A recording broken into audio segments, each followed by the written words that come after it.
परमहंस सुखदेव जी राजा परीक्षित को भगवान की बाल लीलाओं का गान करा रहे हैं कि मेरे गोविंद ने गोकुल में रहकर, वृंदावन में रहकर कैसी कैसी लीलाओं के माध्यम से ब्रज में वास कर रहे प्रत्येक जीव को सुख दिया।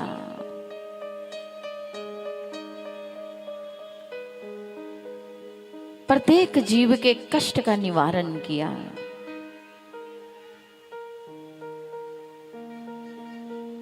गोपियों के साथ तरह तरह की शरारतें, ग्वाल वालों के साथ तरह तरह के खेल खेले।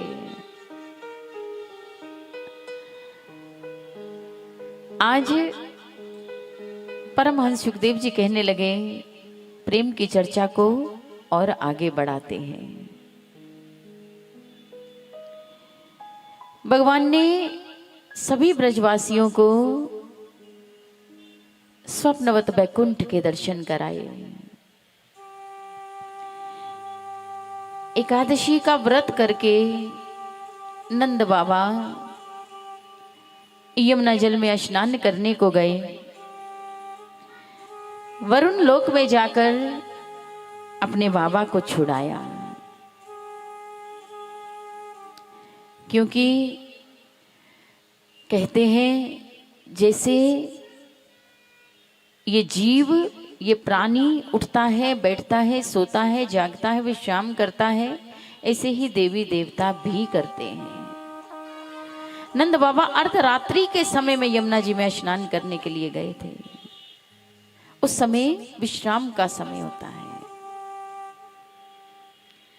मेरे गोविंद की बाल लीला बड़ी ही अद्भुत है। आज परमहंस सुखदेव जी कहने लगे, जिस लीला प्रसंग का आज वर्णन किया जाएगा वो है मेरे प्रभु की रास की लीला। तो बंधुओं, जिसने इस रास लीला के प्रसंग में अपनी हाजिरी लगा ली, गोपी का रूप लेकर बैठ गए, मेरे गोविंद किसी ना किसी रूप में अवश्य उसके साथ बाहों में बाहें डालकर, गलबैयां डालकर रास करेंगे।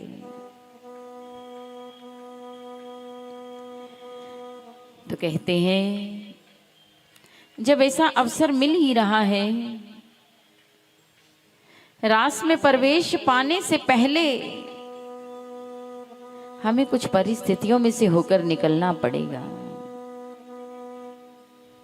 वो परिस्थितियां कैसी हैं? ब्रज के नंद लाला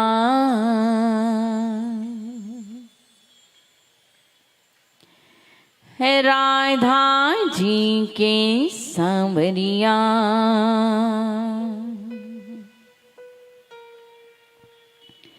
सब दुख दूर हुए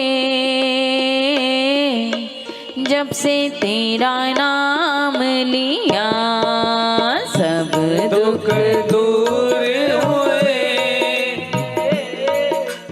जब से तेरा नाम लिया। ब्रज के नंद लाला राधा जी के सांवरिया, ब्रज के नंद लाला राधा जी के सांवरिया, ब्रज के नंद लाला राधा जी के सांवरिया, ब्रज के नंद लाला राधा जी के सांवरिया। सब दुख दूर हुए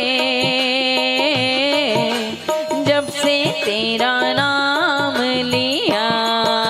सब दुख दूर हुए जब से तेरा नाम लिया। रास का प्रसंग इतना पावन और अद्भुत है। पहली अवस्था कौन सी है? प्रथम सुमरी भागवत भक्त भगवत बानी, द्वितीय आराधे भक्ति व्यास नवमति बखानी। सब दुख दूर हुए जब से तेरा नाम लिया।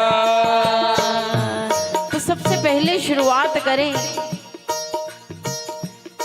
स्वामी श्री हरिदास जी ने लिखा है, जो बांके बिहारी जी के प्राकट्य करता है, कि सबसे पहले भागवत सुने।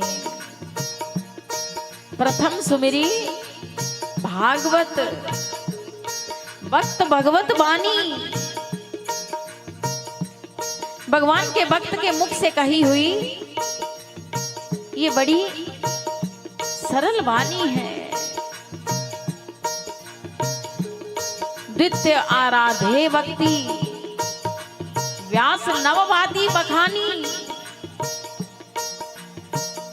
दूसरी अवस्था तब आती है जब व्यास जी के द्वारा बताई गई नवधा भक्ति का ज्ञान हो।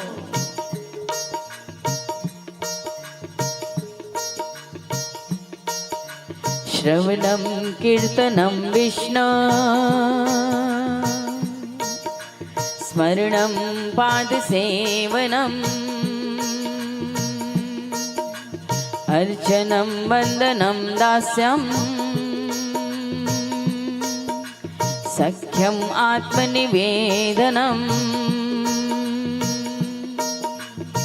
व्यास जी के द्वारा कही हुई बताई हुई नवधा भक्ति का ज्ञान जब मिल जाए तो समझ लो आपने दूसरी अवस्था भी पार कर ली है। अब तीसरी अवस्था। तृतीय करे गुरु समुझी दक्ष सर्वज्ञ रसीलो। तृतीय करे गुरु समुझी दक्ष सर्वज्ञ रसीलो। चौथे होए विरक्त बसे वनराज बसीलो। चौथे होए विरक्त बसे वनराज बसीलो। सब दुख दूर हुए जब से तेरा नाम लिया। सब दुख दूर हुए जब से तेरा नाम लिया। तीसरी अवस्था गुरु बनाओ।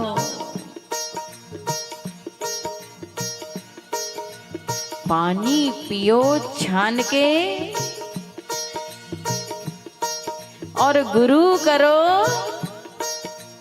जान के। एक दूसरे की बातों में मत आओ। किसी ने कह दिया अरे वे बड़े सिद्ध गुरु हैं, मेरे भी गुरु वही है, तुम भी उनकी शिष्य बन जाओ, है ना। व्यास मंच पर कोई ऐसे महात्मा बैठे हैं, ज्ञान दे रहे हैं, कथा कह रहे हैं, और आप तुरंत तैयारी कर लो, हमने दीक्षा लेनी है तो इनसे लेनी है।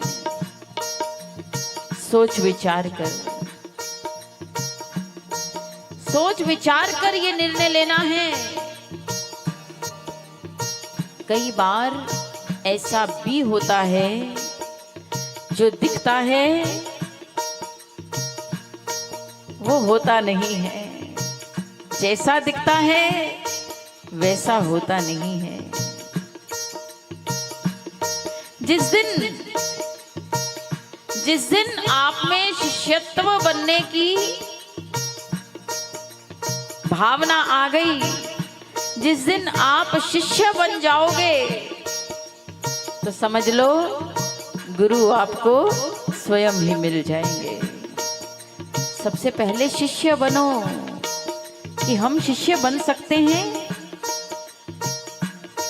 गुरु जी ने कह दिया आपको 11 माला प्रतिदिन करनी है, आपके पास टाइम नहीं है। गुरुजी 5 माला से काम नहीं चल सकता। गुरुजी बोले ठीक है, तेरी इच्छा है कर ले। कोई शिष्य बोलेगा गुरुजी 1 माला से काम नहीं चल सकता। अब गुरुजी क्या कहें इसमें? ठीक है, तेरी इच्छा है भाई, 1 माला ही कर ले। आपे गुरु आपे चेला है या नहीं?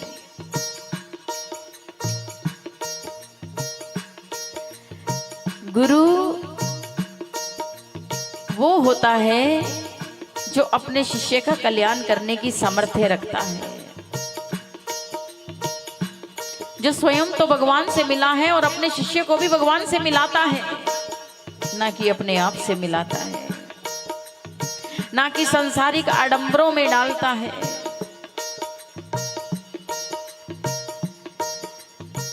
इसी बात को लेकर कि कुछ लोग कहते हैं कि हम कैसे परख करें कि सच्चा गुरु कौन है।